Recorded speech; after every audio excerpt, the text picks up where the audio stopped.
ধূপধুনোয় প্রায় ভর্তি মাটির একটা ছোট ঘর। ঘরের কলঙ্গায় অধিষ্ঠান করছেন মা কালী। মোটে এক হাতের মতো উচ্চতা মূর্তিটার, কিন্তু সাজসজ্জা বেশ নিপুণ হাতের দ্বারা হয়েছে, সেটা স্পষ্ট। সামনে হাত জড়ো করে চোখ মুজে ঠাকুরের আরাধনায় ব্যস্ত সদ্য অষ্টাদশীর একটি মেয়ে। গান গেয়ে ধূপ প্রদীপ দেখিয়ে পুজো শেষ করবে, তার আগেই প্রতিদিনের মতো বাইরে থেকে কারোর চিৎকার শুনতে পাওয়া গেল। বিরক্ত না হয়ে পুজো শেষ করে ঘর থেকে বাইরে বেরোলো মেয়েটি। দেখেছো হ্যাঁ, তোমার ভাগ্নি কি যাত্রা শুরু করেছে দেখছো? আজও পাত্রপক্ষ অপমান করে গেল আমাদের। কার জন্য? না, ওই যে ওই হারাবাতির জন্য। বাপমার মাথা খেয়ে এখন আমাদের মাথার উপর নাচছেন মহারানী। কাজকর্ম সব শিখিয়ে তুলে ড্যাং ড্যাং করে পুজো করছে কালের। ওসব না করে তো একটু সাজগোজ করতে পারিস, কিন্তু না, মুখে যিনি ওটা কি বলে মেকআপ নাকি ওটা লাগাতে বললাম, তা বলে কিনা ওসব সহ্য হয় না আমার। ঢং দেখো মেয়ের। একটা বিয়ে দিয়ে যে বিদায় করবো তারও উপায় রাখলো না কালটা মাগিটা। মাথার উপর বসে খেতে লজ্জা লাগে না তো? যা না যা, বাপের মতো বলে দড়ি দিকে যা। যেমন মা তেমন মেয়ে, সুখে থাকতে দিবি নেই আমাদের। আর এই যে মুখের রূপ, কেই বা বিয়ে করবে দিদিকে? আচ্ছা পিসিকে ওর হবার সময় কয়লা খেত? এরকম কালো কুচকুচে কি করে হলি রে তুই? মামি আর বোনের ভৎসনা শুনে জল ভরা চোখ নিয়ে মামার দিকে তাকালো কৃষ্ণা। না, ওদের কথায় কোনরূপ প্রতিবাদ করেন না উনি। এসব কথা হামেশাই শুনতে হয়, তাই তো আর নিজেকে কষ্ট দিতে মরে যাবার কথা ভাবে না কৃষ্ণা। কালো চেহারার জন্য দোষ তো করেনি, তাহলে কেন সবসময় সবাই খোঁটা দেয়? মাকে খুব করে সামনে চাই, জানতে চাই কেন এরকম রূপ দিয়েছ তুমি। কিন্তু মা তো আসে না, আর না নিজের রং পরিবর্তন করতে পারে। সব কথা শুনে নিয়ে নিজের ওই গোয়ালের মতো ঘরটাই ফিরে যায়। না, আজ রাতে আর খাবার খেতে পাবে না ও। চুপচাপ গিয়ে মা কালীর মূর্তিটা বুকে জড়িয়ে কাঁদতে থাকে। মা, ও মা, কেন আমাকে এরকম বানিয়েছো মা?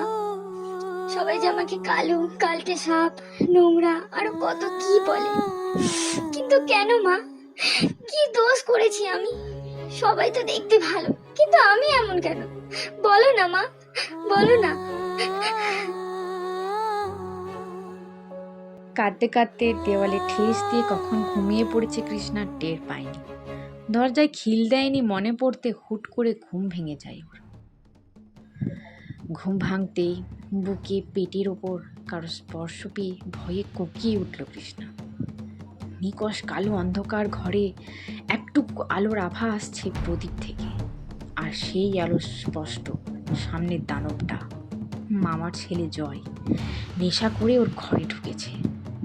দরজা দিতে ভুলে গেল কিভাবে বুঝতে পারে না কৃষ্ণা। আবারও ওর শরীরটার উপর চাপ পড়তেই ধ্যান ভাঙে। হায়নাটাকে যথাসম্ভব দ্রুত নিজের থেকে আলাদা করে, চোখে মুখে নিজের নখ দিয়ে আঁচড়ে দেয়। সবসময় মিলিয়ে থাকা সরল মেয়েটাকে যেন কোনো দৈব শক্তি ভর করেছে। সমস্ত রাগ ক্রোধ নিয়ন্ত্রণের চেষ্টা না করে এলোপাথাড়ি মারতে থাকে তাকে। গরম প্রদীপটা এনে গায়ে দিতে জামায় আগুন লেগে যায় রাক্ষসটার। মাতাল অবস্থায় কি হচ্ছে না হচ্ছে বুঝতে পারে না জয়। আগুনের তাপ পেতে ধরপড় করে উঠে আসে কৃষ্ণার মাম্মা। মেয়েটা কি তবে আত্মহত্যা করলো ভেবে আগুন নিভতে নজর পড়ে নিজের ছেলের উপর। সামনের কালী মূর্তিটা নিয়ে মানে কৃষ্ণা পালিয়েছে। হ্যাঁ, পালিয়েছে ও। সব বাঁধন ছেড়ে দিয়ে পালাতে পেরেছে মেয়েটা। অনেক অপমানিত অবহেলিত হতে হয়েছে, কিন্তু আর না। রাস্তায় থাকবে কিন্তু ওই বাড়িতে আর ফিরবে না। অনেক হয়েছে। ম্যাম, ম্যাম, কি ভাবছেন? পার্সোনাল অ্যাসিস্ট্যান্ট মেয়েটির ডাকে বর্তমানে ফেরে কৃষ্ণা। না, কিছু না। কংগ্রাচুলেশনস ম্যাম, আপনাকে স্টেজে ডাকলো, আসুন। নিজের নামটা পরিচালকের মুখে অ্যানাউন্স হতে চমকে উঠল কৃষ্ণা।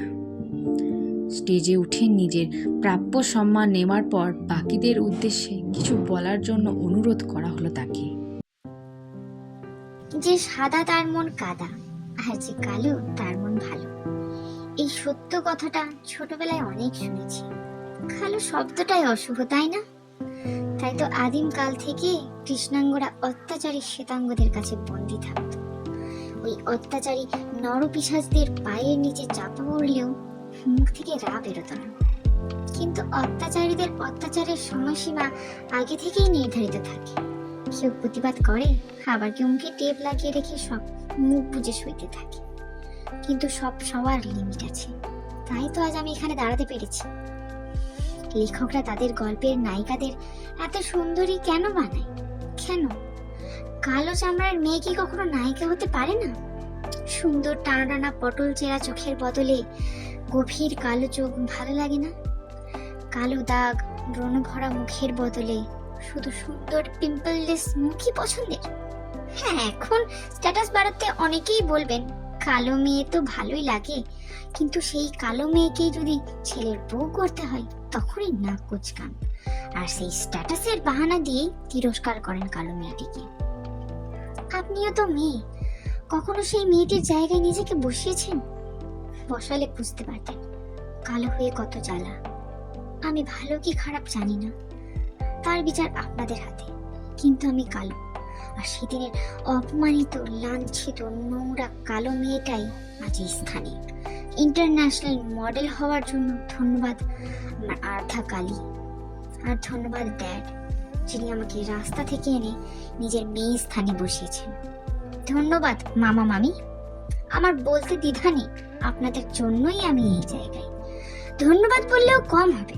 প্রতি মাসের খরচের টাকাটা কে পাঠায় তাকে দেবদূত বলেন না? সেটা আর কেউ না, আপনাদের এই কালো ভাগ্নি। এতদিন যে খাওয়ালেন, আর ছেলে মেয়ে তো দেখে না, তাই দায়িত্বটা না হয় আমিই নিলাম। কথাটা বলতাম না কোনোদিন, কিন্তু আজ না বলে পারলাম না। ধন্যবাদ এত অপমান অত্যাচারের জন্য। সবাইকে অনেক ধন্যবাদ। অবশ্যই আপনারা না থাকলে আমি কৃষ্ণা থেকে আপনাদের কৃষ্ণকলি হতে পারতাম না। এত কিছু জানলেন, আজ কি মনে হয় আমি কালো হয়ে খারাপ? না, এটা আমার অহংকার না, আমার গর্ব। আমি পেরেছি, আমি সেই সকল কালো মেয়ের অনুপ্রেরণা হতে পেরেছি। এর চেয়ে বড় কিছু আর হতে পারে বলে মনে হয় না। সবাই ভালো থাকবেন, ভালো রাখবেন। ধন্যবাদ। কথা শেষ হতে সগর্বে স্টেজ থেকে নেমে আসেন কৃষ্ণকলি। গোটা হল হাততালিতে ফেটে পড়ে। কেউ কেউ এখনো সমালোচনা করতে থাকে, আবার কেউ কেউ স্যালুটও জানায় কৃষ্ণাকে। কালো কৃষ্ণা থেকে কৃষ্ণকলি হয়ে ওঠার যাত্রাটা নেহাত কম কষ্টকর ছিল না। কৃষ্ণকলি আমি তারে বলি, কালো তারে বলে গায়ের লোক। মেঘলা দিনে দেখেছিলে মাঠে কালো মেঘ, কালো হরিণ চোখ। কৃষ্ণকলি আমি তারে বলি।